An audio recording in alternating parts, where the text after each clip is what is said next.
மக்கள் ஓட்டு போட்டது எதுக்கு? மாற்றம் மாற்றம் மாற்றம். மாற்றமும் இல்ல, ஒரு மயிரும் இல்ல. இவர் வந்து அப்படி செஞ்சிருவாரு, இப்படி செஞ்சிருவாரு. இவர் யார் தெரியுமா? ஐயோங்கிற மாதிரி தான் சொன்னீங்களே. இவர் இப்ப என்னதான் செஞ்சாரு? சரி, ஓகே, ஆட்சிக்கு வந்து 1 மாசம் தான் ஆகுது. இப்ப அவரை விட்டுருவோம். இப்ப அவர்கிட்ட மாற்றத்தெல்லாம் நம்ம கேட்கல. நம்மளுக்கு நடக்கிற பிரச்சனைக்கு ஏன் குரல் கொடுக்க மாட்டேங்கிறாரு? கர்நாடகா அணை கட்ட போறாங்கிறான், அதுக்கு இவர் சைலண்டா இருக்காரு. திருவள்ளுவர் காவி பூசிட்டாங்க, அதுக்கும் சைலண்டா இருக்காரு.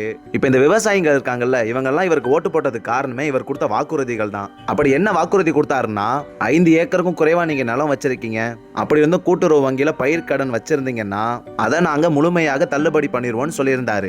அப்படி 5 ஏக்கருக்கு மேல வச்சிருக்கீங்கன்னா உங்களோட கடனை நாங்க 50% தள்ளுபடி பண்ணிடுவோம்டாரு. இதை இப்ப எப்படி நடைமுறை கொண்டு வராங்கன்னா, உங்க கடன்ல இருந்து 50,000 மட்டும் தான் நாங்க தள்ளுபடி பண்ணுவோம்னு சொல்றாங்க. ஏங்க, நீங்க கொடுத்த வாக்குறுதியை நம்பி தானே உங்களுக்கு ஓட்டு போட்டாங்க.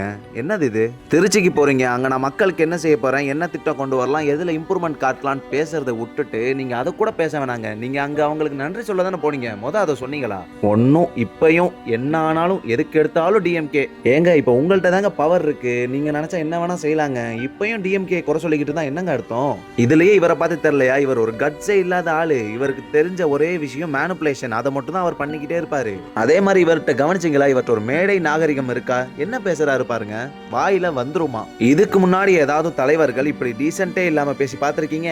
அவங்களோட எதிர்கட்சிகளை எதிர்த்து பேசியிருக்காங்க, கோபமா பேசியிருக்காங்க. இப்படி டீசென்ட்டே இல்லாம பேசினது இல்ல யாருமே. இப்ப ஏன் இதெல்லாம் சொல்றேன்னா, நம்ம தான் இவருக்கு வாக்களிச்சு இவரை சிஎம் உட்கார வச்சிருக்கோம். நம்ம எதுக்கு இவரை சிஎம் ஆக்கணும்? நம்மளுக்கு இம்ப்ரூவ்மெண்ட் தேவை, நம்மளுக்கு பாதுகாப்பு தேவை, நம்மளுக்கு எதுவும் பிரச்சனைனா நம்மளுக்கு எதிர்த்து கேள்வி கேட்க ஒரு தலைவன் தேவை.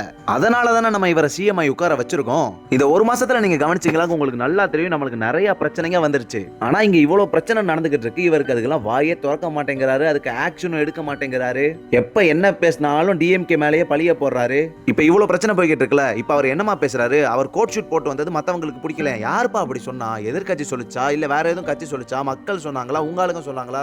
யாருமே அப்படி சொல்லலையே. நீங்க ஜட்டி கூட போட்டு வாங்க, பிரச்சனையே இல்ல. நீங்க தமிழ்நாடோட பிரச்சனையை சால்வ் பண்ணா போதும். இங்க நம்மளுக்கு இவ்வளவு பிரச்சனை கொடுத்துக்கிட்டு இருக்காங்க, அதை பத்தி பேசணும்ல. அதெல்லாம் பேச மாட்டாரு அவரு. அவரை பத்தி பேசுவாரு, அவர் கட்சியை பத்தி பேசுவாரு, நல்லா பண்ணு அவரே சொல்லிப்பாரு, டிஎம்கேவை அப்பப்ப திட்டிப்பாரு. இதுவா நாங்க கேட்டோம்? எங்களுக்கு தேவை இம்ப்ரூவ்மெண்ட்டுங்க, எங்களுக்கு தேவை டெவலப்மெண்ட்.